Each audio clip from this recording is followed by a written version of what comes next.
Olá, bom dia a todos, bom dia Rio Grande do Sul, 11 horas e 36 minutos. Hoje é terça-feira, dia 20 de outubro. Veja agora comigo os destaques de hoje. Estuprador em série. Homem assaltava e abusava de mulheres indefesas. Pelo menos 9 foram identificadas como vítimas. De que forma ele foi desmascarado e o que pode acontecer agora? Sequestro relâmpago. Secretário municipal de Cachoeirinha cai numa barreira policial falsa. Como? Daqui a pouco a gente explica. Uma saudade chamada Belinha. Depois do bichinho de estimação ser morto de forma cruel, o menino quer fazer do sonho um ato de solidariedade. Dessa crueldade toda, conseguimos extrair uma coisa muito boa, que as pessoas vão poder vir com seus bichinhos, vão poder passear, vão poder se exercitar. Eleições 2020. O SBT Rio Grande dá continuidade às entrevistas com os candidatos à Prefeitura da capital. Hoje é a vez do representante do Partido Social Democrático, Walter Nagelstein. O SBT Rio Grande, a sua companhia na hora do almoço, já está no ar.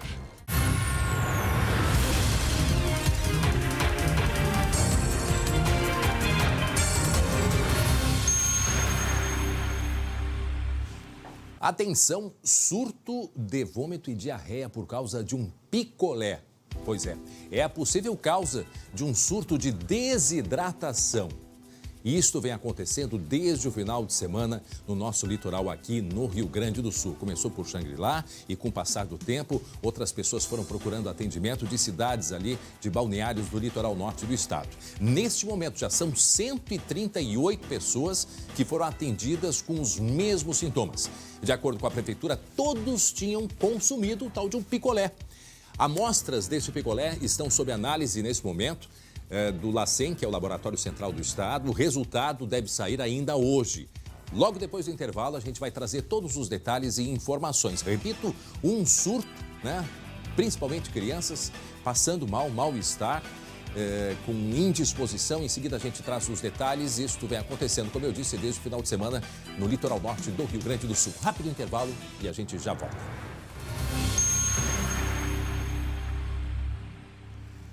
Muito bem, já estamos de volta com o SBT Rio Grande, 11 horas e 44 minutos. Eu tenho um recado muito importante para todos vocês. Às vezes, ao ver as notícias, dá um desânimo, não é verdade? Mas sabe o recado que todas as notícias passam? Que a vida é frágil e é nosso bem de maior valor. E para curtirmos cada dia da melhor forma possível, nós precisamos de saúde. E o que a IBCM quer é justamente isto: ajudar você a cuidar da sua saúde. O plano de saúde da IBCM é feito para você, servidor público municipal ou estadual. São diversas especialidades médicas, terapias e odonto para que você possa dormir mais tranquilo e viver bem. Por apenas R$ 170,03 mensais por pessoa, você usufrui de todos os benefícios de contar com a IBCM. E não tem coparticipação, não tem. Cuide de você e de quem você ama. Ligue agora para 51 32 30 5511 ou mande um WhatsApp para o número que está aparecendo na sua tela. IBCM, o plano de saúde feito para o servidor público. Agora preste atenção nesta história aqui. Depois da dor, a solidariedade. Eu estou falando daquele caso. Lembra da cachorrinha Belinha, que ela foi morta por um comerciante aqui em Sapucaia do Sul, justamente no dia 12, Dia das Crianças. O menino Jackson, de 13 anos, o cuidador da cadelinha, da Belinha, ele viu a Belinha sendo morta num ato de covardia. E agora, o Jackson quer homenagear o bichinho de estimação, transformando o bairro onde ele mora num lugar melhor para as pessoas e também para os animais. Olhem só que iniciativa e que história bonita. Os dois cães de Jackson tentam amenizar a saudade da Belinha, mas ainda é difícil. Estranho, né? Então, um tempo atrás eu acordei e achei que ia ver ela, mas não vi. No dia seguinte, no dia 13, ele sentou na porta ali de casa, E ele olhou pro campo e disse: "Bah, mãe, hoje a Belinha não me acordou, Mas eu sinto a presença dela, mãe." O primeiro domingo após o trágico Dia das Crianças foi de reencontro entre os primos. Jackson e Leonardo presenciaram juntos a violência contra a cachorrinha. Eles haviam ido ao mercado comprar ingredientes para fazer hambúrguer. Ela ficou esperando na porta do mercado. Nisso, dele pegou a arma de pressão e disparou. Daí eu só vi ela saindo chorando. Aos prantos e com Belinha nos braços, Jackson entrou em desespero. O primo correu para avisar a família. Eu voltei desesperado aqui, falei pra minha Dinda que o homem do mercado tinha matado a Belinha. E na hora começou a sair um monte de vizinho, eu comecei a chorar muito. A mãe foi até o mercado perguntar para o comerciante o motivo de tamanha violência. E a única resposta que eu tive dele é que ele não se sentia confortável com presença de animais no estabelecimento dele. Coloquei ela na frente do mercado e comecei a xingar ele. Ele olhou pra mim e disse que quando eu falei que a Belinha tinha morrido, ele pegou e disse pra mim que pena.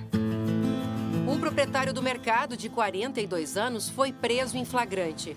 Após um dia de detenção, a justiça concedeu liberdade provisória. O estabelecimento acabou fechando as portas. Em meio à tristeza, veio a solidariedade.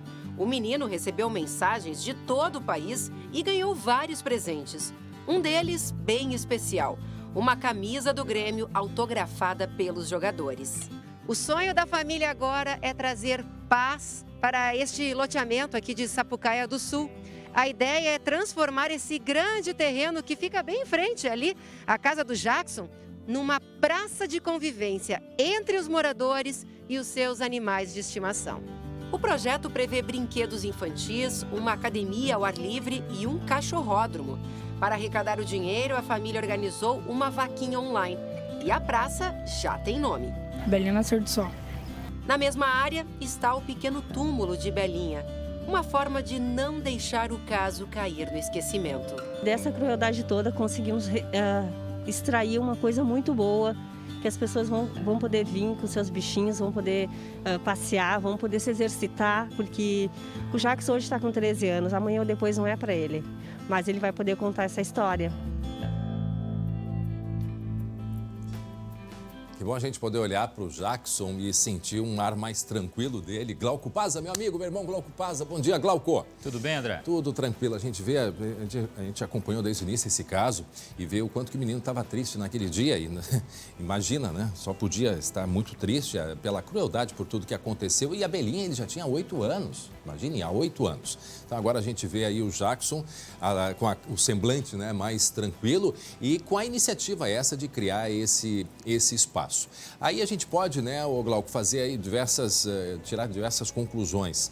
Uma delas, né, que na verdade é mais uma dúvida do que conclusão, que leva uma pessoa a pegar uma arma de pressão porque não se sente confortável dentro do mercado e dar um tiro num cachorro. Isso é preocupante e certamente o inquérito policial vai seguir, afinal esse homem foi preso, foi solto e resolveu sair dali porque ele via que não tinha mais clima para isso. Agora, segue a investigação. Com relação à atitude do Jackson, que coisa incrível, quantos Jackson nós certamente temos por aí. Claro que a gente não consegue mostrar todos, mas que exemplo de criança e de família, né? Faz jus ao nome da cadelinha. Bela iniciativa do Jackson. E eu vou te dizer, o que mais me chama a atenção é que é uma coisa espontânea de um garoto, né? Pré-adolescente ali, não tem interferência de governo, enfim, é uma coisa totalmente espontânea, de carinho mesmo. E as pessoas podem ajudar, inclusive indo no nosso Facebook, lá tem um link, né? Para que todo mundo possa colaborar. Né? Gente, 11h51, para quem está chegando agora, estamos falando da história do Jackson. Quem acompanhou aqui com a gente sabe muito bem, quem não acompanhou, a gente rapidamente vai contar. Esse menino tinha uma cachorrinha, a Belinha, já há pelo menos 8 anos, e no dia da criança ele foi ao mercado. E o dono do mercado, inconformado, incomodado com a presença da cachorrinha, pegou uma arma de pressão e atirou. Simples assim. E aí o menino ficou muito revoltado, certamente, pegou a cachorrinha, colocou já no chão, ela morta, e perguntou para ele por que ele fez isso. A partir desse acontecimento, ele resolveu, então, criar esse espaço de harmonia entre homens e animais, né? E começou a receber uma série de ajuda e de conforto das pessoas, de colegas do colégio. Aquela cachorra que ele tem, um urso ali, eu acho que foi um presente que ele ganhou, não foi? Foi presente. Foi presente que ele ganhou, aquela cachorrinha de pelúcia, cachorrão, né? De pelúcia, não é uma cachorra. cachorrinha. E essa iniciativa que é tão bacana e que tem, inclusive, né, nas redes sociais, uma vaquinha sendo feita justamente para ajudar o menino a realizar esse sonho, que é um sonho dele, mas certamente é um sonho que vai servir de exemplo e vai beneficiar, né, ali toda a região onde ele vive, né, Glauco? Na verdade, ele, na entrevista que deu pra gente, André, eu estou recordando agora que ele disse que recebeu vários presentes, o que demonstra também o carinho das pessoas com o gesto, com tudo que aconteceu e a reprovação dessa atitude desse comerciante que, como você falou, vai responder sim, senhor. Não pode passar, né? Em branco, não ele chegou a ser preso, inclusive a lei determina isso, segue a investigação, nós vamos acompanhar esse caso também, assim como a gente vai acompanhar a história, a praça, né, que vai ganhar o nome da Belinha desse espaço, está aqui a Belinha, cachorrinha de 8 anos, né, que foi morta aí, como dissemos, no Dia da Criança. Vamos seguir acompanhando, Glauco. E atenção, gente, olha só, intoxicação por causa de um picolé. Tá sabendo disso? Sabia disso? Não tá sabendo? A gente... Em seguida vai ter todos os detalhes e informações. Crianças com desidratação e já são 130. Agora há pouquinho a gente confirmou, a gente até vai corrigir ali, era há pouquinho 130, mas recebemos a confirmação, já são 138 pessoas atendidas com os sintomas. A maioria, né, são crianças. Por quê? A suspeita da prefeitura é que passa um carro vendendo sorvete por todas as prainhas do litoral, por todas as praias. E este picolé está intoxicado. Essa é a suspeita. O picolé já foi encaminhado para o Laboratório Central do Estado. O resultado deve sair hoje à tarde. Mas daqui a pouco a gente vai ter outros detalhes e informações. Vamos conversar com um representante da prefeitura para nos explicar o que aconteceu e um alerta importante. Né? Até porque saber de quem é que estava vendendo, por que estava vendendo, tinha autorização? Daqui a pouco nós vamos trazer detalhes e informações. 11h53 agora e atenção, porque a Polícia Civil fez uma operação contra 2 quadrilhas que atuavam num bairro de Guaíba. Um traficante chegou a extorquir uma moradora. Nós vamos ao vivo as informações com ele, Lucas Abate. Oi, Lucas, bom dia. Bom dia, André. Bom dia a todos. Já são 7 presos nessa operação da Polícia Civil que visava combater 2 crimes recentes que aconteceram no município de Guaíba. Um desses casos foi um assassinato, um homicídio de um homem que estava em um bar com a companheira em março deste ano e esse casal começou a brigar. E em determinado momento, o homem agrediu a companheira e foi morto por esse grupo criminoso, por essa facção. Quem nos dá mais detalhes sobre essa ocorrência é a delegada Caroline Calegari, que investigou o caso. Vamos ouvir, André.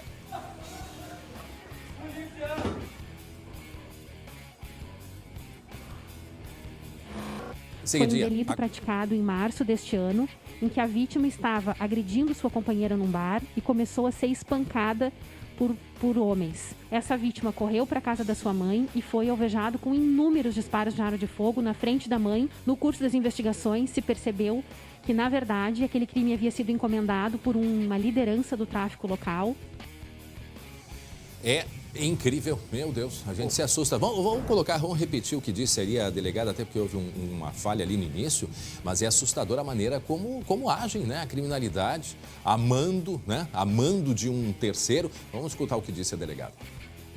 Foi um delito praticado em março deste ano, em que a vítima estava agredindo sua companheira num bar e começou a ser espancada por homens. Essa vítima correu para a casa da sua mãe e foi alvejado com inúmeros disparos de arma de fogo na frente da mãe. No curso das investigações, se percebeu que, na verdade, aquele crime havia sido encomendado por uma liderança do tráfico local. Deus do céu. Lucas.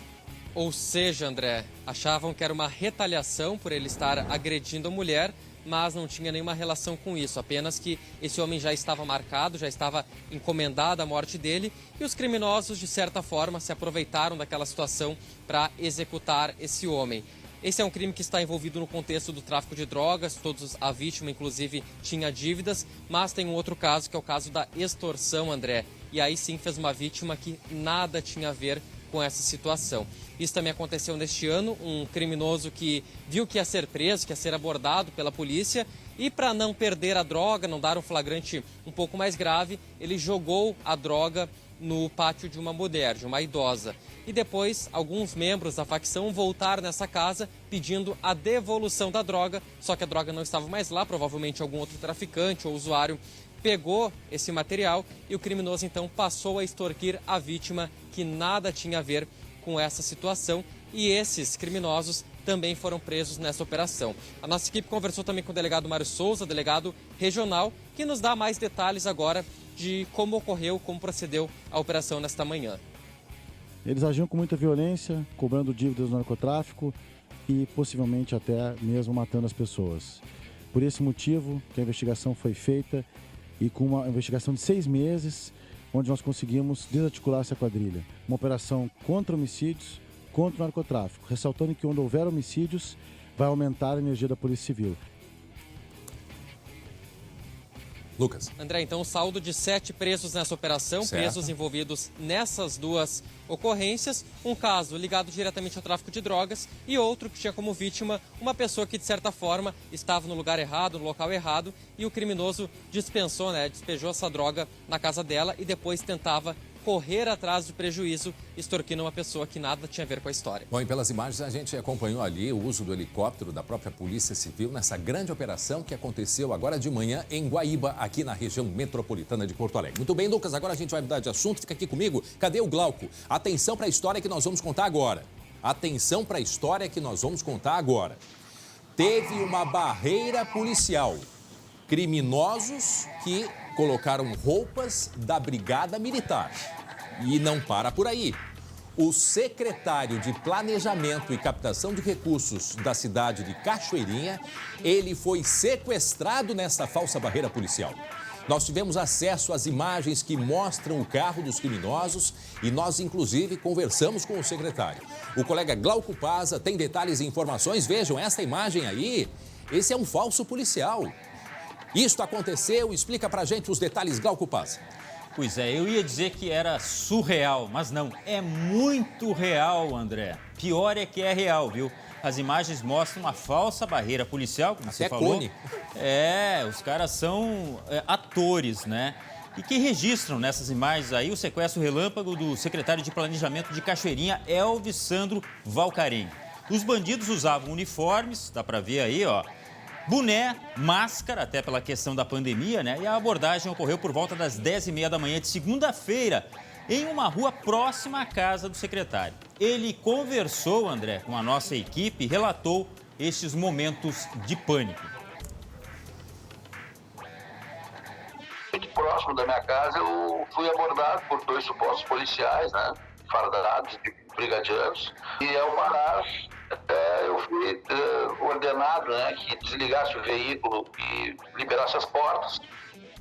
Foi o que eu fiz, mas logo a partir de que eu ter feito isso, o suposto brigadiano me empurrou para o lado do carona, né? Me obrigou a ir para o lado do carona com a arma em punho, apontando para mim. Pois é, e daí eles saíram com o carro do secretário, foram até a casa dele, isso significa uns 200 metros de distância, e lá os bandidos roubaram cerca de R$4.000 que estavam no cofre. Depois fugiram e não foram mais localizados. Que coisa maluca, André, você parar numa blitz e depois saber que a blitz é simplesmente falsa. Sim, não, e o detalhe, foi de dia, vejam pela hora, 9h23. Eu não sei se a gente tem, o carro do secretário era o carro escuro, é isso? Que aí esse é o momento que ele está chegando em casa, né? É o momento que chega em casa para então fazer, quer dizer, que ele está junto com o criminoso para fazer a retirada do dinheiro. Aí a imagem vai mostrar, portanto, em seguida, eles encostando. Ó, tem um carro ali, o vermelho, tá ali o carro vermelho passando, indo em direção, portanto, até a casa do secretário. A gente vê esse carro preto, eu não sei se esse carro preto não estava dando cobertura, né? A gente vai mostrar agora aquela outra imagem, gente, a imagem do momento da barreira policial. Ó, tem um carro preto aí parado, tá? E me ajudem a ver que eu acho que é o mesmo modelo. E aí o carro vermelho, tá? Vamos aí na sequência, o momento da abordagem, pelo que eu entendi, então o carro vermelho é o do secretário. aí o momento da abordagem falsa que aconteceu ontem de manhã aqui em Cachoeirinha, na região metropolitana. Depois disso, o criminoso foi até a casa do secretário, certamente não sabia que era o secretário, né? Foi se descobrir, então não sei se os criminosos no momento chegaram a perceber quem eles estavam abordando, mas aí depois dessa abordagem, tanto é que a gente vê o Cone, o secretário, junto com o criminoso, o sequestrador, até a casa para roubar, né? André. A gente vai mostrar agora em seguida aquela outra imagem, essa é a da abordagem. Vamos mostrar aquela imagem em que aparecem os carros andando, que é o momento que eles chegam até a casa do secretário. Me parece que esse carro preto estava dando a cobertura e atrás ali o carro do secretário com um criminoso. É isso que a gente consegue concluir. O carro preto realmente é dos bandidos, tá? Talvez eles não imaginassem que a casa fosse do secretário, mas... ou eles deram muita sorte, ou o secretário, sei lá, teve que falar alguma coisa, porque tinha um cofre e R$4.000, né? Pois é, tem essa outra aí, o outro lado da investigação que deve seguir, porque daqui a pouco alguém sabia, né, que o secretário tinha esse dinheiro guardado, estavam acompanhando, sabiam, né, talvez esse carro preto pudesse estar dando cobertura. De repente até a rotina dele. Exato, já podia estar sendo acompanhado há muito tempo, quer dizer, não teria sido por acaso, já teria sido montada a própria, né, barreira para justamente fazer com que ele caísse, né, nessa barreira policial.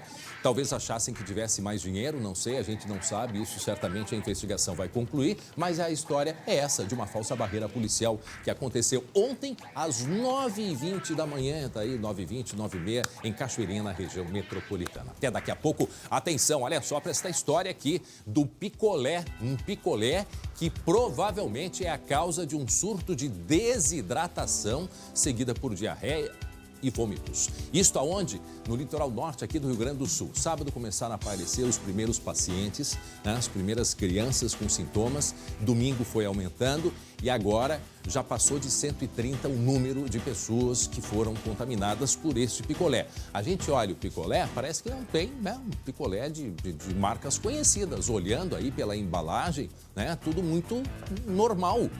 Mas é isto que vai ser investigado. Não há ainda a confirmação de que o problema esteja aí, mas as evidências indicam que sim, de acordo com a prefeitura. Então, essas amostras de picolés foram encaminhadas para o Laboratório Central do Estado e hoje à tarde deve sair, então, o resultado. Daqui a pouco nós vamos trazer mais detalhes e informações sobre esta investigação. Agora, 12h04, 12h04, estamos falando de um picolé que provavelmente é a causa provável desta intoxicação que vem acontecendo no litoral norte. E uma das suspeitas, inclusive, Glauco, pelo que eu estava acompanhando, suspeita, atenção, era uma suspeita de que pudesse ter água contaminada com coronavírus. Quando começou a chegar aquele número grande de crianças no posto de saúde lá em Xangri-Lá, uma das possibilidades que cogitaram era essa, mas depois foi descartado, até porque nenhum dos casos teve sintomas gripais, apenas essa diarreia. De qualquer forma, né, vômito, diarreia, indisposição. De qualquer forma, todo esse material foi encaminhado para análise do Laboratório Central do Estado. Agora, quem é que estava vendendo? Por que estava vendendo? Tinha autorização de estar vendendo e o que tinha, afinal de contas, dentro deste picolé que estava contaminado? Que esta é a suspeita. Repetimos, esta é a suspeita. Então, essas são as dúvidas que a gente precisa sim esclarecer. Agora, tem uma notícia boa nisso aí, André. Em meio a todos esses problemas, é fácil de saber, né? A partir do momento que for comprovado que é o picolé. A gente repete aqui, não está comprovado ainda. Mas também tem possibilidade de bactéria, vírus... Sim. Nos próprios produtos utilizados para fazer esse picolé, né? A questão... Pode seguir, Glauco. Não, eu acho que assim, a única parte boa da história é que é fácil de chegar em quem faz. Mas o problema é que era um ambulante que vendia com um carro e que ele ia circulando pelas praias. Claro que é uma dica importante, mas não era numa sorveteria, por exemplo. Mas então, se foi um problema de produção, é fácil de saber, porque ele não é produzido em tantos locais diferentes, né, André? Mas aí que tá, isso aí parece uma produção caseira, né? A segunda questão, tem que ver a legalidade das embalagens e as informações aqui contidas, né? Aqui tem código... Por isso que tem tanto pré-requisito para quem vai produzir alimentos, né?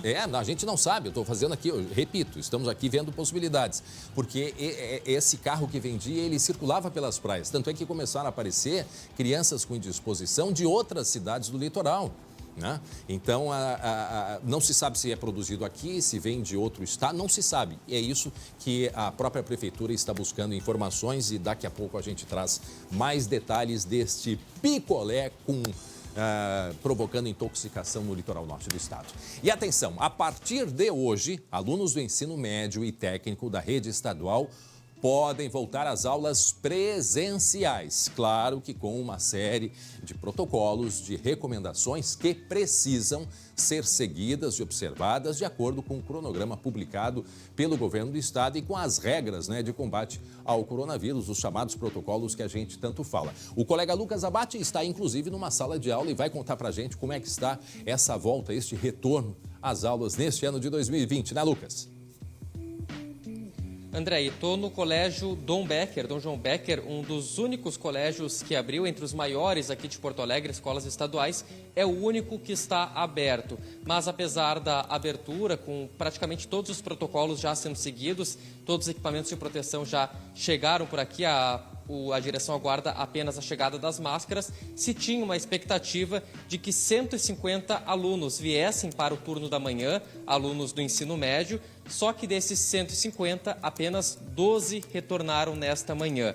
E a gente conversou com uma dessas alunas que nos explica, nos diz, o motivo que fez ela voltar para a escola hoje pela manhã. Vamos ouvir. Tem vestibular, tem Enem, tem que estudar mesmo. E EAD está sendo muito complicado para mim, para os meus colegas. Acaba sendo difícil. Acesso à internet, conseguir se concentrar. Esse, André, é o relato de outros alunos também que a gente ouviu por aqui, disseram que tinham muita dificuldade em se concentrar no ensino à distância e por isso, apesar de ter um certo medo, um certo receio, decidiram voltar. Todos eles alunos do terceiro ano do ensino médio, já em preparação para vestibular e Enem. A gente vai conversar agora com o diretor, vice-diretor da escola, Cláudio Cardoso. Cláudio, boa tarde, obrigado por nos atender. Como é que está, como é que foi a preparação da escola para poder receber os alunos nesta manhã? Nós nos preparamos conforme a recomendação da Secretaria de Educação para atender todos os protocolos necessários, né? Inclusive na questão de recursos humanos e na questão material. E tínhamos uma expectativa de que realmente a adesão, né, pelo levantamento que a gente fez com os pais, a adesão do retorno presencial seria baixa. Mas nos surpreendeu que foi muito baixa, né? Nós esperávamos 150 alunos, porque seria a capacidade de 50% da capacidade da escola no turno da manhã. Desses 150, retornaram 12 alunos. Então, isso, digamos assim, nos surpreendeu nesse sentido, né? Mas a escola abriu normalmente, né? E esses 12, nós estamos seguindo toda a determinação, os pais têm que autorizar o retorno presencial, né? Então, nós estamos aí nessa expectativa. Amanhã, no caso, seria o grupo 2 que poderia retornar, que a expectativa também é de 150, né? Porque no turno da manhã são em torno de 300 alunos que estudam aqui na escola Dom João Becker.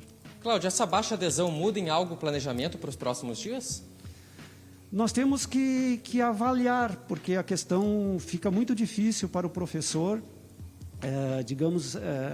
a questão pedagógica, né, desse ensino híbrido, dele dar aula online, né, pela plataforma, e dar aula presencial, sendo que essa aula presencial, conforme as determinações também da SEC, né, ela deveria ocorrer mais no sentido de reforço para aquelas, priorizando alguns alunos que têm dificuldade de acesso à internet e, enfim, que não estão entendendo os conteúdos, né? Mas vai ter que ser, vamos reavaliar, porque a adesão foi Lucas, baixíssima, né? Estão faltando EPIs, Oi, André. Estão faltando EPIs ainda, os equipamentos de proteção? Aqui na escola, todos os equipamentos já chegaram, com exceção das máscaras. Isso, exatamente. As máscaras, como agora mas aí não dá para ter de aula praxe, mesmo. Ninguém sai de... Oi, desculpa, mas então aí não dá... Na realidade... Não, mas na realidade nós tínhamos máscaras porque nós compramos pela autonomia financeira. Ah, sim. Para atender o protocolo de sanitário, né? Ah, tá, mas então vai ter máscara. Agora, André, os outros protocolos... Sim, tem máscara para o aluno que vier. Tá, ok. Segue, Lucas. Não, André, só para a gente finalizar, os outros protocolos, como distanciamento, a gente está numa sala aqui que teve aula, as classes estão numa distância um pouco maior, tem álcool em gel em cima da mesa do professor, álcool em gel também...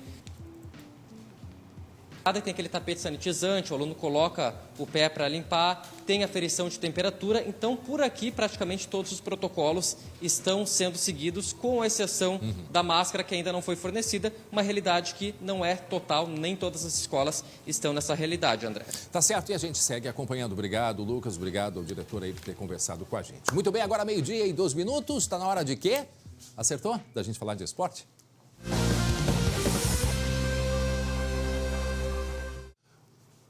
Para Biscoito Zezé, carinho que vem de família. Meu irmão Glauco Paz, o que é isto?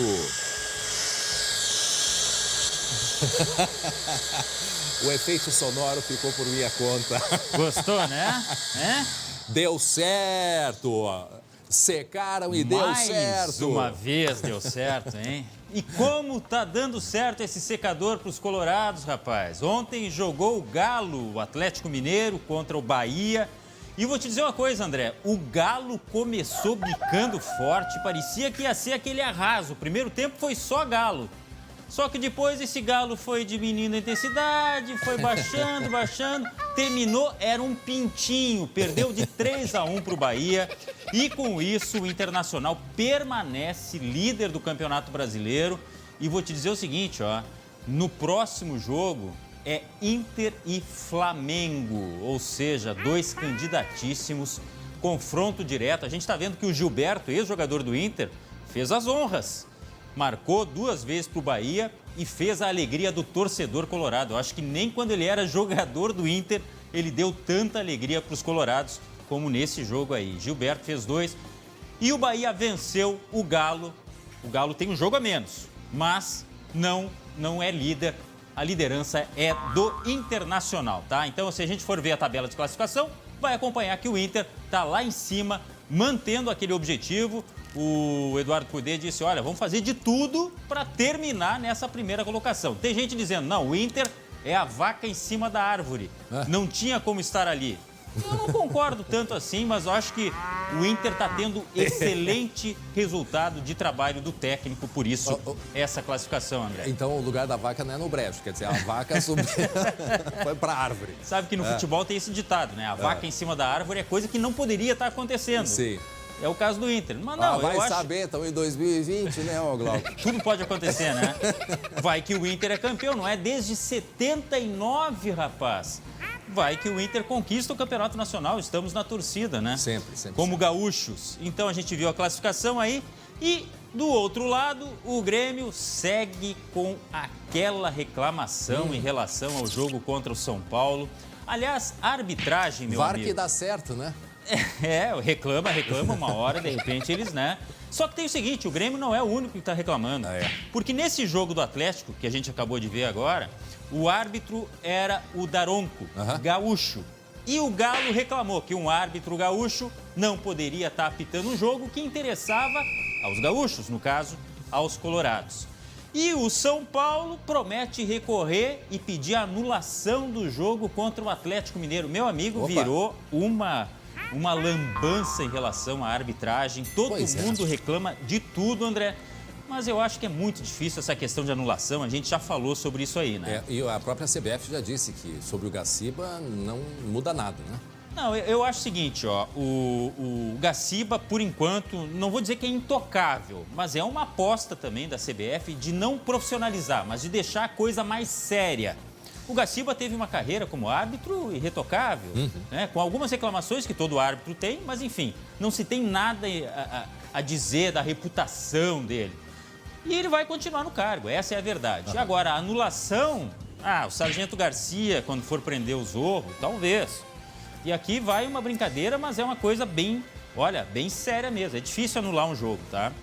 Agora, hoje... Glauco, desculpa, essa questão aí do VAR, né, que é o árbitro de vídeo, Sempre que tem esses problemas, se volta nessa questão do VAR aí, da utilidade dele ou não dentro de campo. Porque estava ouvindo assim, tem pessoas, conhecedores de futebol, que são totalmente contra, que perde a naturalidade de uma partida de futebol, né? E aí, como é que fica? É que ele surgiu para ajudar e ele está se tornando uma coisa prejudicial a partir do momento em que ele não está sendo usado como deveria, né? É um instrumento sensacional, eu defendo o VAR. Ele tira muitas dúvidas, ele põe justiça muitas vezes no próprio resultado do jogo. Só que a forma como está sendo usado, isso sem falar no tempo que fica parada a partida, porque o cara fica lá aqui, ó.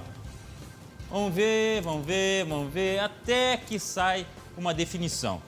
Então, eu acho que tem que profissionalizar mais o uso do VAR. Hoje, o Grêmio espera anunciar o que aconteceu com o Luiz Fernando e o Alisson, que foram duas vítimas desse jogo aí, vítimas entre aspas. Olha aí, ó, que pisão, levaram pisões, né? Pode ter problema, inclusive, de ligamento. Tomara que não.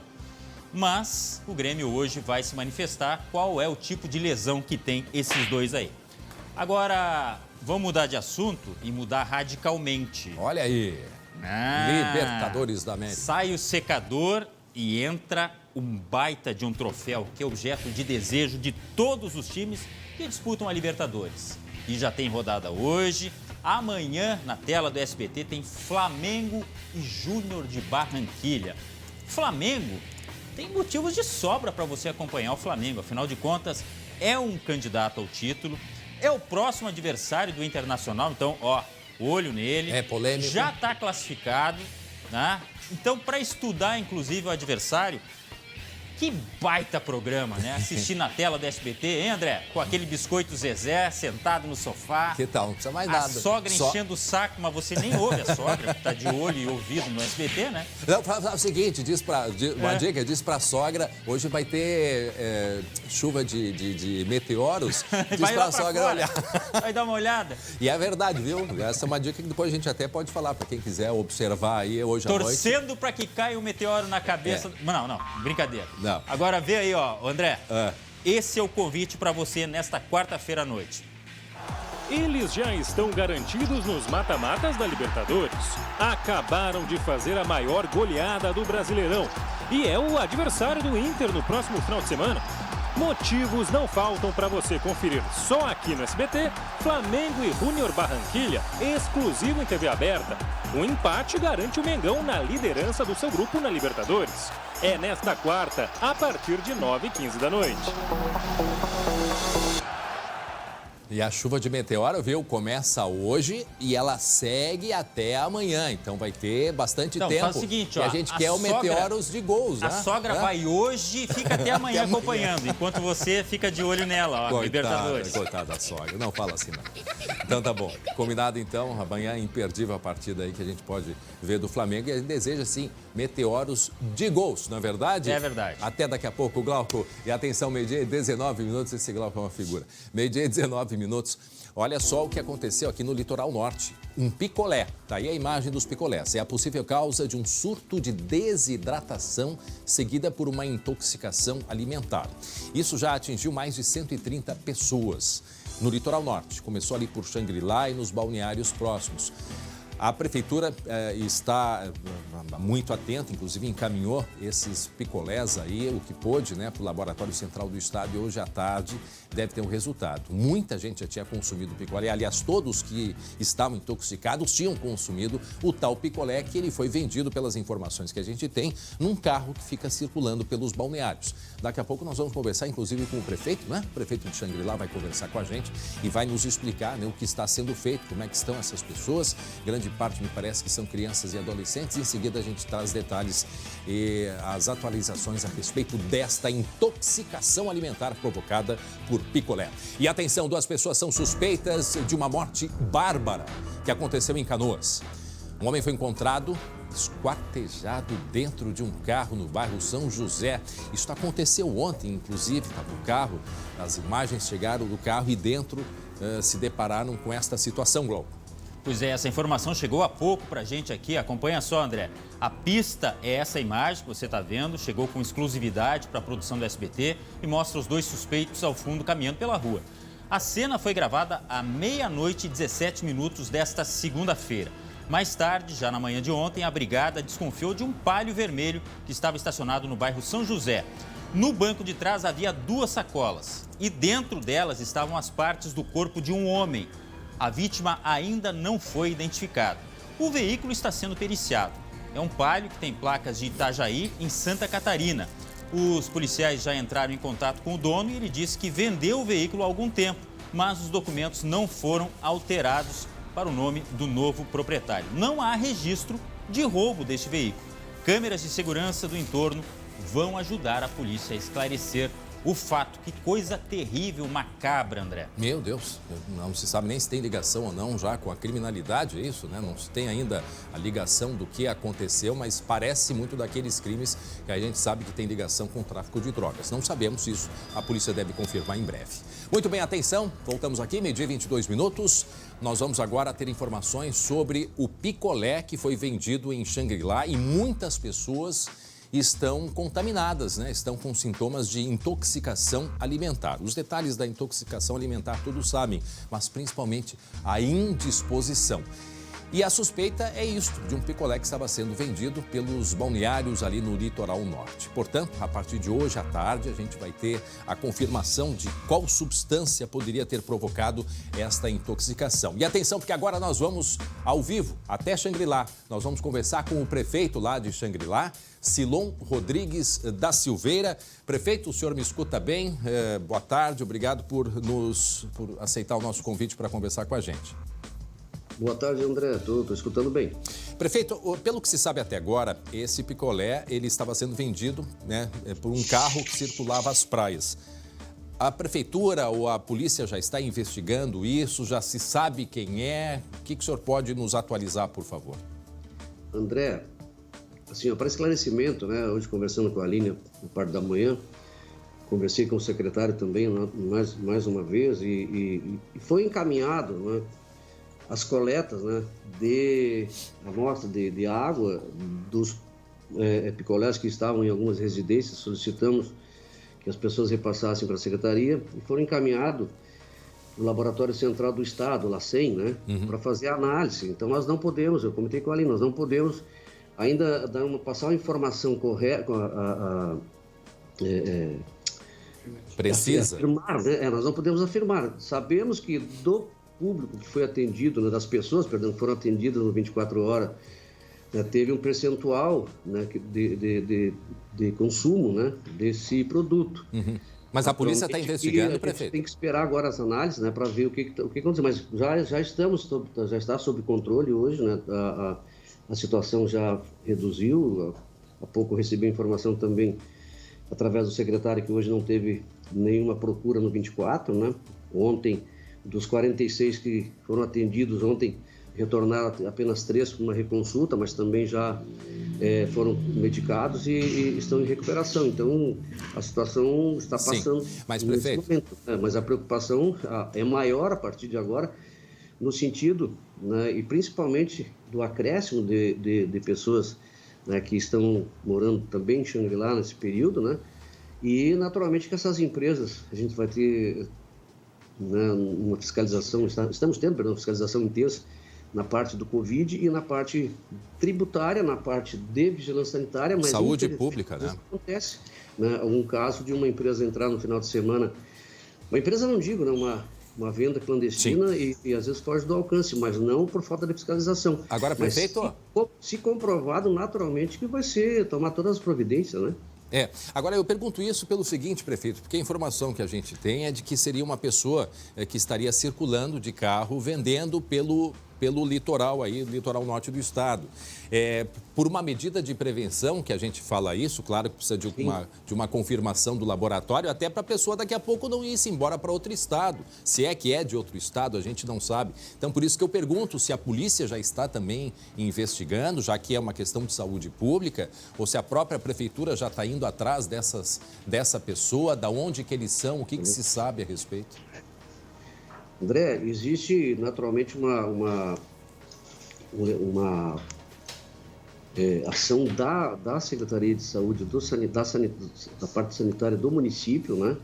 E nós precisamos da comprovação, né, desse material, o que realmente ocasionou esse problema, né, que de saúde pública, para tomarmos as atitudes, né, além dessa situação momentânea, né? Então, o que estamos aguardando agora? O retorno desses exames, né, que vão ser feitos, estão sendo feitos, né, desse material coletado, inclusive de amostra de água, para ver, para não deixar dúvidas, né? O que nós precisamos?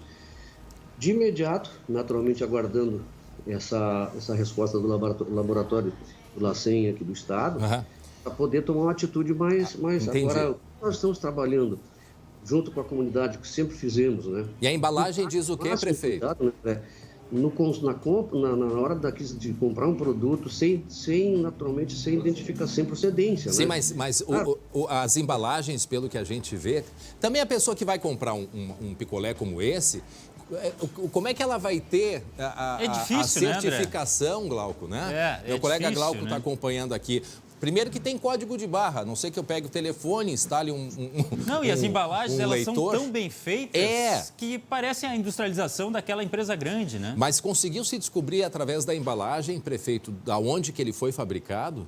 Sim. Isso a identificação é feita pela própria fiscalização. E aonde foi? Não, ainda não existe, nós não temos aqui nem como, né, apontar em razão da espera Não, mas eu falo como uma prevenção, prefeito. Afinal de contas, são 138 pessoas, a maioria crianças, né? Não, o que nós estamos trabalhando, quer ver, ó? Solicitando, né, para as pessoas, e está sendo divulgado na imprensa escrita, falada, televisada, enfim, todos os meios de comunicação, nas redes sociais, né, que tomem cuidado na compra desses produtos. Naturalmente que nós não temos ainda a comprovação através do exame de laboratório, mas uma prevenção. E isso a gente tem trabalhado, não só de agora, né? Desde o início da administração. Sim. Sempre procurando trabalhar, orientando as pessoas, cuidado na aquisição de um produto sem identificação, porque às vezes foge ao alcance do poder público. Não é para isso que nós estamos trabalhando. Estamos trabalhando, agora também sabe, da situação da pandemia, né? Com cuidado muito maior, uma fiscalização muito mais intensa. E a maioria é crianças, prefeito? Para evitar isso aí. E claro que já estamos aguardando esse resultado para tomar essa providência, lógico, identificado a empresa produtora que estava comercializando, naturalmente que vai ser notificada e o município vai agir dentro daquilo que é de obrigação do município, além, lógico, né, desse trabalho que foi feito, e eu quero fazer um registro aqui pelo nosso posto de saúde 24 horas, né, a nossa equipe que trabalhou durante esses 3 dias procurando, de uma certa forma, atender uma demanda, né, num número grande de pessoas para aquele atendimento diário, lógico, né, conseguiram naturalmente resolver os casos. Vocês chegaram, prefeito, até a pensar que pudesse ser um surto de próprio coronavírus, né? Mas isso foi descartado, pelo que se sabe, foi descartado, para tranquilizar bem a comunidade, as pessoas, né? Não tem relacionamento com essa situação. Mas nesse momento, né, André, de pandemia, né, infelizmente, todos nós, né? Não somos diferentes de ninguém, todos nós andamos um pânico, né? No sentido de alguma complicação. É uma suspeita, né, prefeito? Uma suspeita. Então, deixar bem tranquilo que não é o caso. Mas vamos continuar acompanhando, até porque isso é um alerta importante que acontece, né? Já se preparando aí para o verão, né? Vou pedir assim para a imprensa, para vocês, tá? Para trabalharem, porque nós estamos trabalhando através da nossa Associação dos Municípios aqui na região, né? Não é só a nível de Xangri-Lá, né? São 23 municípios, nós estamos trabalhando muito em cima dessas informações, solicitando às pessoas que tomem cuidado, porque naturalmente estamos passando da primavera com esse clima, de verão hoje, né?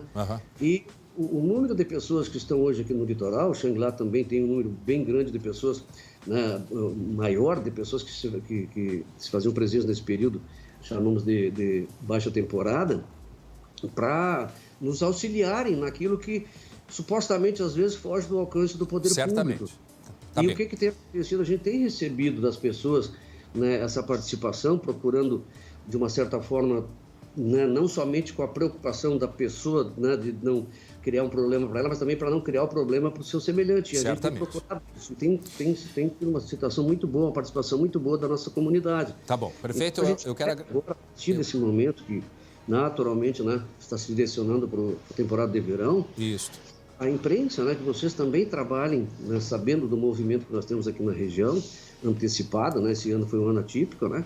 Verdade. De um grande público do litoral na nossa chamada baixa temporada, orientando também a situação de entrada de temporada de verão, né? Nós não estamos ainda... Certamente, prefeito. Prefeito Silon. Prefeito... Do que acontecer dessa entrada de verão. Prefeito... Mas trabalhar para as coisas acontecerem da melhor forma possível, tá, André? Tá bom, prefeito. Obrigado, Silon Rodrigues da Silveira. A gente tem um pouquinho de atraso, né, quando a gente chama o delay, mas agradeço ao senhor, prefeito Silon Rodrigues da Silveira. É importante esse esclarecimento, Glauco, porque é verdade, está vindo o verão, tem muita gente na praia, estamos já com dias quentes e nós temos uma indicação de que teremos aí uma estiagem daqui para frente, ou seja, pelo menos 6 meses de pouca chuva, muita gente vai para a praia, já tem muita gente por causa da pandemia, então cuidado redobrado e certamente nós vamos ter o resultado hoje à tarde, o que provocou esta infecção em pelo menos 138 pessoas. Muito bem, até já, Glauco, 12h e 32 minutos, 26 graus é a temperatura nesse momento e recebo um alerta da colega Estael Cias, meteorologista. A gente vai ter muito vento hoje aqui, mas não vai ser vento de temporal, de chuva. É um vento por causa da instabilidade que acontece na Argentina. Então a gente vai ter temperaturas altas hoje e esse vento que já começou a soprar e que deve aumentar mais para o final da tarde. Atenção para esse recado que eu tenho para todos vocês, porque Outubro é o mês de conscientização e combate ao câncer de mama. E o Amor Saúde, que é a maior rede de clínicas populares do Brasil, preparou condições especiais no atendimento particular para você que é mulher e tem mais de 35 anos. Marque uma consulta de clínica médica, ginecologia ou mastologia por apenas R$ 64. É isso mesmo, R$ 64. E se o seu médico prescrever, você pode fazer exames relacionados ao câncer de mama, como a mamografia e exames de sangue preventivos, destes pacotes que vão aparecer aqui na sua tela. Então, são pacotes que incluem consulta particular com um profissional médico, mais os exames. Então, senhoras, se toque, ligue agora e marque a consulta por apenas R$ 64 no Amor Saúde. Confira as condições em amorsaude.com.br. O telefone é o que aparece aqui embaixo, 0800 723 8773. Amor Saúde, quem ama, cuida. E atenção para uma ocorrência que aconteceu agora há pouco. Bandidos que transportavam 1 tonelada de maconha foram presos numa ação policial da Polícia Rodoviária Federal, lá em Palmeira das Missões, no noroeste do estado. Mais um excelente trabalho feito pela Polícia Rodoviária Federal e o Glauco tem os detalhes, né, Glauco? Isso, André. De acordo com os policiais, tudo aconteceu na BR-468, na madrugada desta terça-feira. A ação envolveu vários veículos. Motoristas tentaram fugir, tem pelo menos um carro e 3 caminhonetes envolvidos nessa ocorrência aí. E alguns criminosos foram presos, inclusive. O motorista do carro foi preso, os condutores das caminhonetes conseguiram fugir.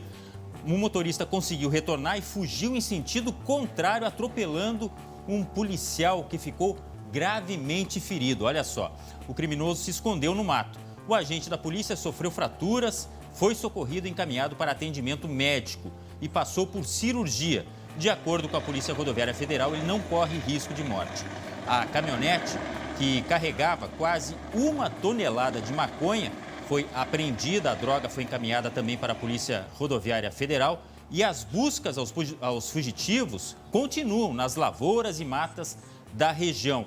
O cerco conta com apoio de policiais rodoviários federais do Rio Grande do Sul e de Santa Catarina e também da Polícia Federal e da Polícia Militar, André. Operação que começou por volta da meia-noite e segue nesse momento, repito, segue nesse momento na região de Palmeira das Missões.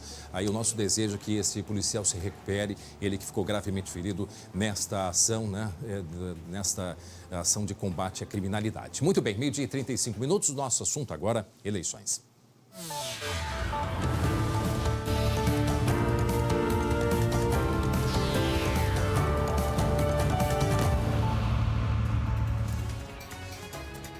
O SBT Rio Grande segue a série de entrevistas com os candidatos à Prefeitura de Porto Alegre. E hoje, o nosso entrevistado, nós já temos aí, nós vamos conversar com Walter Nagelstein, do PSD. Candidato, o senhor me escuta bem? Boa tarde, obrigado pelo convite. André, eu que agradeço o convite, a satisfação de estar com vocês do SBT, os cumprimentar a ti, ao Glauco, ao Lucas e a todos os telespectadores que estão nos ouvindo. Muito bem, a partir de agora nós vamos ter 10 minutos para o senhor esclarecer algumas dúvidas e falar do seu plano. O senhor fala muito, candidato, em recuperar Porto Alegre, recuperação de Porto Alegre. O que isto significa e como fazer em tempos em que nós vivemos uma pandemia e que os recursos são escassos? André, as pessoas, muitas não me conhecem, eu sou vereador há 3 mandatos, eu fui secretário do município por 2 vezes. Eu acho que isso é uma experiência fundamental para quem quer ser prefeito. O prefeito tem que conhecer a cidade, tem que conhecer a gestão, tem que conhecer a administração, tem que saber o que fazer do primeiro segundo do primeiro dia. Porto Alegre foi governado ao longo dos últimos 30 anos, primeiro, por um grupo hoje representado pela Manuela. O grupo do PT, da Frente Popular, inchou demais a administração. Há um desequilíbrio muito grande dentro da prefeitura, muito é consumido com pessoal, com aposentadorias, a eficiência é muito pequena. Depois, por um outro grupo, por prefeitos e vice-prefeitos que hoje estão aí 4 disputando a eleição. Já tiveram uma oportunidade de fazer, não fizeram. A gente precisa de uma experiência diferente, é isso que a gente defende. Eu acumulei experiência, tenho uma vida pública limpa, sou casado há 27 anos, nós temos 3 filhos e eu me dedico a essa cidade. É aqui que crescem meus filhos, é aqui que todos os dias a gente sai para trabalhar, que a gente alimenta os nossos sonhos e eu quero recuperar Porto Alegre sim, como tu disse, criando liberdade econômica, desburocratizando. Eu vejo muitos candidatos, aliás, falando nisso. A grande diferença é que se alguém não teve nenhuma, nunca experiência, não vai fazer agora. E aqueles que já puderam fazer e não fizeram, por que fariam? A cidade veio perdendo importância no contexto, em comparação com as outras capitais brasileiras. Porto Alegre já foi uma das cidades mais importantes, entre as capitais do Brasil não é mais. Na educação pública nós estamos em 25º lugar, é um absurdo isso, entre 27 capitais brasileiras. Nós continuamos sendo uma cidade burocrática, investidores não vêm para cá porque é muito papel, é muito tempo, é muito demorado. A cidade, as ruas cheias de buracos, as obras da prefeitura que começaram só agora no ano da eleição, quer dizer, passou 3 anos sem fazer investimento na cidade, o centro da cidade detonado, o transporte público com um problema que se arrasta há muitos anos sem solução. É a oportunidade de se renovar, é a chance de se renovar. E é essa oportunidade que eu venho pedindo para as pessoas. E poder, a partir... Pois não. Não, pode concluir, candidato. Poder, a partir dessa experiência, implementar aquelas coisas que Porto Alegre precisa num prazo rápido. O mercado público, por exemplo, está há 8 anos fechado. As obras da Tronco, ali na Zona Sul, ou da Severo Dúlios, lá na Zona Norte, há 8 anos também, sem concluir. Tudo isso é preciso que se faça com liberdade econômica. Eu represento a opção que valoriza o trabalho, a liberdade, o empreendedorismo, tudo isso que o presidente Bolsonaro, por exemplo, defende. Nós defendemos aqui. Eu não quero aqui em Porto Alegre que se levante uma barricada do Partido Comunista contra Brasília, contra o governo central. Isso não é bom para nós. Isso não interessa a esse momento. Nós precisamos ter sinergia com o governo federal. Nós precisamos ter segurança pública para o nosso povo. Nós precisamos valorizar as nossas famílias. Nós precisamos aumentar o número de creches conveniadas. E tudo isso é possível fazer se nós tivermos também desenvolvimento econômico. Superar essa etapa pós-pandemia significa atrair empresas para cá, vencer esse enorme número de lojas que estão fechadas pela cidade. Volto a dizer, quem não tem experiência, quem não conhece a administração, quem nunca administrou nada, nem um bar do centro acadêmico, não vai ter condição de fazer isso. E é esse diferencial que a gente traz. Nunca fui prefeito, o que eu peço é a oportunidade de poder ser prefeito para tomar as grandes decisões que a cidade precisa e, se Deus me permitir, com muito esforço, com muito trabalho, ouvindo cada um, caminhando nas 457 vilas e comunidades ainda irregulares que existem em Porto Alegre, algumas há mais de 40 anos, resolver o problema das pessoas, ouvir as pessoas, com a noção de que o tempo corre, de que as coisas precisam ser feitas rapidamente, que a gente está cansado de conversa, que diálogo é importante, mas só conversa não resolve. A vida tem urgência, a cidade precisa ser recuperada. Meu colega Lucas Abate tem uma pergunta para o senhor e depois o Glauco também vai fazer uma pergunta. Lucas. Pois não. Candidato, boa tarde. Uma pergunta dupla sobre educação. Primeiro, como que o senhor planeja a retomada, a recuperação das aulas no período pós-pandemia? E também uma segunda pergunta, como que o senhor projeta a educação como um todo, já que como vereador o senhor criou o projeto da Escola Sem Partido, então o que o senhor projeta para a educação? Primeiro que eu acho que escola é lugar de aprender valores. Doutrinação política na sala de aula não é uma coisa que eu acho que seja aceitável. Trabalhei para que isso não acontecesse. Nós temos Porto Alegre entre 27 capitais em 25º lugar na educação. Eu sou autor de uma lei que determina que põe na porta da escola qual é a classificação daquela escola no INDEB, para que a família saiba e para que os professores se sintam estimulados. Eu quero dialogar muito com os professores, acho que não se melhora a educação se não for pactuada com os professores, criar estímulos para que a gente melhore essa posição, de Porto Alegre. Agora, a gente precisa fazer um pacto de, nos próximos 5 anos, sair do 25º lugar para os 5 primeiros. Curitiba, por exemplo, é 4º. O primeiro lugar no Brasil é Teresina. Teresina, com todo respeito, não é melhor que Porto Alegre, então nós podemos muito mais do que isso. 2, o que o prefeito gastou no ano passado em publicidade, eu quero investir em tablets para as nossas crianças, para fazer um ensino híbrido. Ensino híbrido é o seguinte: vai para a aula, se tiver algum caso, algum surto que aquela escola tenha que parar, continua o estudo de casa. Qualificar os pais, os professores e os alunos dotados de um meio eletrônico. E eu quero, com esses mesmos 35 milhões, porque governar é fazer escolhas, dar para as crianças da rede pública do ensino fundamental uniformes para que elas possam... eu acho que é importante essa questão do uniforme também para as nossas crianças. Então, nós vamos investir em meios eletrônicos, dar uniformes e aumentar o número também de creches conveniadas e de ensino técnico profissionalizante. Vocês vão perguntar de onde é que vem o recurso. Bom, o governo federal vai aumentar nos próximos anos, até 2026, em 100% o recurso do Fundeb, que é o Fundo da Educação. Ou seja, sai de 1 bilhão, que é hoje a verba anual do Fundeb para Porto Alegre, para 2 bilhões. Com esse recurso é que nós vamos aumentar o número de creches conveniadas, o ensino profissionalizante, dar formação técnica profissional para os nossos jovens e articular isso com o Cine, dando liberdade econômica para criar emprego em Porto Alegre com jovens qualificados para poderem ocupar essas vagas de emprego. Muito bem. Glauco Pazza. Candidato, boa tarde. O senhor mesmo falou, foi secretário já, né? Aliás, mais de uma vez. O que é possível fazer para desburocratizar? Até falar isso aí é difícil. E por que não foi feito ainda? Pois não foi feito porque nós deixamos, por exemplo, fui secretário de urbanismo. O urbanismo é todo o licenciamento de construção na nossa cidade. Dou um exemplo para vocês. Aqui em Canoas, do lado, o Shopping Multiplan licenciou em 58 dias. Em Porto Alegre, levou mais de 8 anos para licenciar o projeto. As coisas aqui levam 2, 3 anos. Primeira coisa, tem que redesenhar o fluxo desses processos e eliminar burocracias.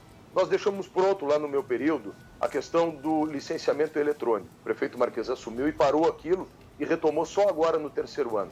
Então, criar o máximo possível o autolicenciamento, por exemplo.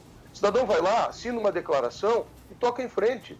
Como eu disse, a questão das comunidades irregulares. Tem locais aqui em Porto Alegre que há 40 anos as pessoas estão lá e não têm sequer o papel de que são proprietárias daquilo. Criar um escritório de licenciamento, dar o papel, arrumar a questão do esgoto que corre a céu aberto em muitos lugares até hoje sem solução. E ao lado disso, essa desburocratização que é tão importante, Glauco, que aconteça. Nós não podemos fazer com que a prefeitura seja um cartório que não atende quem precisa e atrapalha quem pode gerar emprego e quem pode gerar renda. Isso é preciso ser eliminado. A gente traz essa experiência porque a gente já fez quando eu fui secretário. Infelizmente, depois que a gente saiu, isso parou. É preciso retomar e é preciso criar o autolicenciamento e nós vamos fazer isso.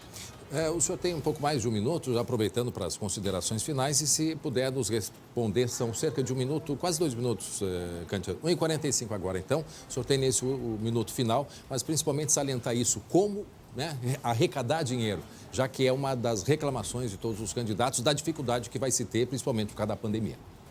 André, Porto Alegre, a prefeitura tem mais de 3 mil imóveis. Ela nunca fez o dever de casa. Por exemplo, na entrada do túnel da Conceição, tem o prédio da antiga SMIC ali. Para que precisa estar aquele prédio abandonado?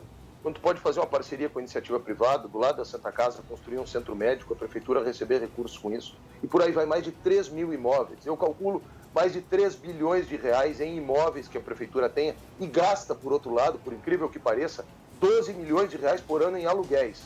Então, isso é uma fonte de renda, é uma fonte de receita. Olha, eu acho que a eleição é a decisão mais importante na vida da gente, na cidade. O prefeito é o síndico da cidade, é o zelador. Esse ano, pelos atos equivocados do prefeito, mais de 6 mil empresas foram fechadas. A questão do transporte coletivo sem atenção. Então, as pessoas precisam atentar para isso. Por mais que a gente possa estar desiludido com a eleição, a gente tem que se aperceber que a política bem feita muda a vida da sociedade. Eu peço uma oportunidade. Eu quero ser, se Deus me permitir, com muito trabalho, fazer o melhor governo que essa cidade já teve. Vou estar todos os dias na rua, 2 turnos e 1 turno dentro da prefeitura. Arrumar a administração por dentro e arrumar a zeladoria por fora. Acho que é uma grande honra poder ser prefeito da sua cidade. Eu quero muito ser prefeito de Porto Alegre, mas quero a ajuda de cada uma das senhoras e dos senhores, do jovem, do idoso que está nos assistindo aqui, porque eles sabem a importância de viver numa cidade segura, uma cidade que dê educação, uma cidade que dê meios para as pessoas, assim como eu tenho os meus filhos crescendo aqui, que dê meios para as pessoas crescerem. Muito obrigado a vocês. Muito bem, candidato Walter Nagelstein, PSD. Muito obrigado por sua entrevista. Uma boa tarde para o senhor. Muito bem, 12:46. Fica agora com o recado da Solução Financeira. Fala aí. Olá, muito boa tarde para você que está nos acompanhando. E eu tenho um recado da Solução Financeira para você que está achando que está pagando muito caro pelo financiamento do teu carro. Tá com aquela sensação de que está pagando por 2 veículos, mas só tem um na garagem? A Solução Financeira é campeã em desconto de juros e pode te ajudar. Entre em contato agora mesmo no 51 98324 8344. Através de uma análise que é totalmente de graça, você pode saber o tanto que vai economizar na sua dívida. Tem gente que economizou até 70% e você pode ser um desses. Então é muito fácil. Pega aquele carnê que está te incomodando, que as parcelas já estão em atraso ou que até mesmo está em dia, mas você acha que está pagando muito caro e manda uma foto para nós. Manda a foto da parcela que vai vencer ou da que já estiver vencida. Não perca seu veículo para o banco, tá? Não perca o seu carro para um processo de busca e apreensão. Saia das ameaças do banco. Entre em contato agora mesmo. O número 51 98324 8344. A Solução Financeira é a melhor e maior assessoria bancária do Brasil. Entre em contato agora mesmo. É contigo, André. É isso aí, liga e tire todas as suas dúvidas, não é verdade? Gente, agora eu quero a atenção de todos, principalmente das mulheres. Mulheres que trabalhavam em lojas, elas eram alvo de um estuprador. Isso aqui em Porto Alegre. Foram pelo menos 9 abusos cometidos pelo mesmo agressor. E atenção, porque a polícia está acreditando que ainda tem mais vítimas. Na tela a gente mostra. O homem de boné preto e guarda-chuva parece um pedestre comum, mas ele é, na verdade, um estuprador em série, se preparando para fazer mais uma vítima. Do lado de fora, ele aguarda o momento em que o marido da comerciante sai no carro branco. Depois, entra na loja. Lá dentro, o crime acontece. O homem tentou tirar a roupa da mulher, mas acabou desistindo do ataque por medo que o esposo retornasse. Mesmo assim, roubou um celular e um notebook. Esse foi um dos 9 crimes que o agressor foi reconhecido pela vítima. Nós verificamos também que o modus operandi dele eram estabelecimentos comerciais, onde havia mulheres atuando sozinhas, né? Ele aguardava, de repente, um funcionário sair, ou se ela estava sozinha, então atacava essas mulheres no estabelecimento comercial. E também começamos a verificar ocorrências semelhantes na rua, em que mulheres eram atacadas, abordadas na rua, colocadas para dentro de um veículo e levadas a um local onde eram estupradas e, além disso, eram levados os seus pertences pessoais. Pelo menos 3 carros foram usados. Um deles era este Palio branco, flagrado por uma câmera de segurança. As vítimas eram ameaçadas com faca. O estuprador usava lacres plásticos para imobilizá-las.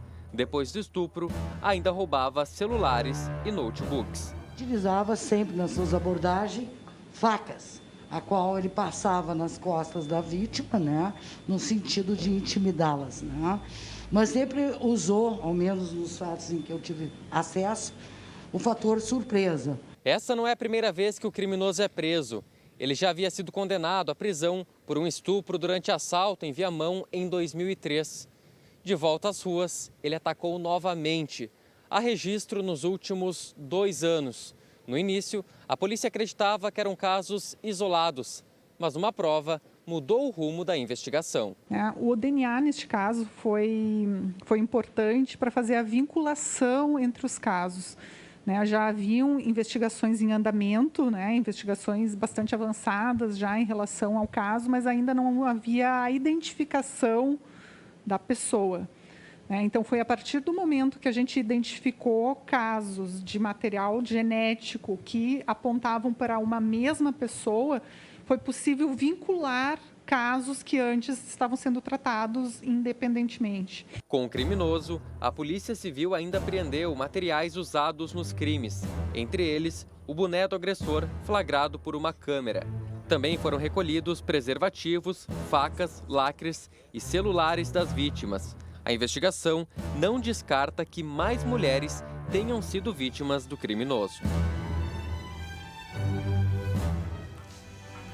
Olha, o que assusta nisso tudo, vejam que além do ato, né, do crime, a crueldade para amedrontar passava na coluna, nas costas das mulheres, o fio da faca. Então vejam que, né, como que era o cidadão. Este homem, ele já tinha sido condenado, já tinha sido preso por estupro. E aí, infelizmente, a nossa legislação permite que um estuprador volte para a rua para fazer o quê? O que ele continuou fazendo. O que é importante, sim, que mais mulheres tenham coragem, o que a gente sabe que é o quanto que é difícil, né? Mas é importante que se tenham mais denúncias, né, desta pessoa que fazia todas essas ameaças. E aí volta aquela velha questão, né? Até que ponto que um estuprador, porque isso é mais que doença, é uma coisa que não termina nunca. Se discute castração química e diversos outros procedimentos, mas essa pessoa não pode ser mais solta. Infelizmente, eu acho que é muito difícil o caso de um estuprador, um criminoso como este, ele se recuperar. Então, tá aí esse caso que nós mostramos aí, excelente investigação das delegadas. Agora, o que é importante é que, se outras mulheres puderem, reconhecerem, procurem uma delegacia de polícia para fazer o registro policial. 12h e 52 minutos agora. Atenção, olhem só. Cursar o ensino fundamental e médio. E que tal um curso técnico integrado para aprimorar as habilidades e já poder ingressar no mercado de trabalho?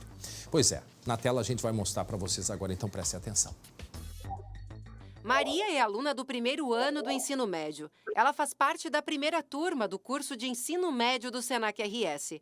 A jovem ainda não decidiu qual profissão vai seguir, mas está confiante de que vai crescer profissionalmente cursando o Senac. Os professores têm um grande carinho e cuidado com a gente, tanto como o pessoal do pedagógico e do Senac. A proposta é oferecer um curso técnico em informática para a internet integrado ao currículo. A novidade é que, a partir de 2021, mais 2 cidades do Rio Grande do Sul vão ter essa opção de ensino. A partir de fevereiro, em Santa Cruz do Sul, e a partir de março, o programa inicia no município de São Leopoldo. A nossa expectativa inicial eram 2 turmas, uma em Caxias do Sul e uma aqui em Porto Alegre, dentro do Shopping Total, no Senac Gestão e Negócio. E foi tão boa a adesão que nós iniciamos 3 turmas. A ideia surgiu devido a uma carência por formação profissional em todo o país, percebida pela instituição. O ensino técnico ele vem preencher essa lacuna, né? Para quem não ingressou ainda na faculdade, um dia pode ingressar numa educação superior, mas que já tem uma formação técnica e já trabalha por conta disso, já tem uma ocupação, né? Quem está cursando aprovou a novidade. O pessoal que está procurando ensino médio, entra, sério, vale muito a pena. O curso tem duração de 3 anos e um total de 3.000 horas-aula. As matrículas estão abertas, mas atenção, as vagas são limitadas. Mais informações em www.senacrs.com.br/ensino médio.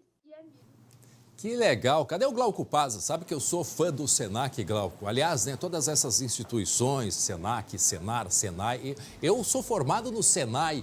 Olha, que saudade daquele tempo que a gente tinha disciplina, chegava, a primeira coisa era quem é que vai varrer a calçada, a gente tinha que varrer a calçada. Olha, é uma escola da vida. É uma escola para a vida inteira. Muito bacana aí o trabalho também feito aí pelo Senac. Muito bem, agora uma informação que nos chega, né, que chegou, nós vamos ter algumas liberações, né?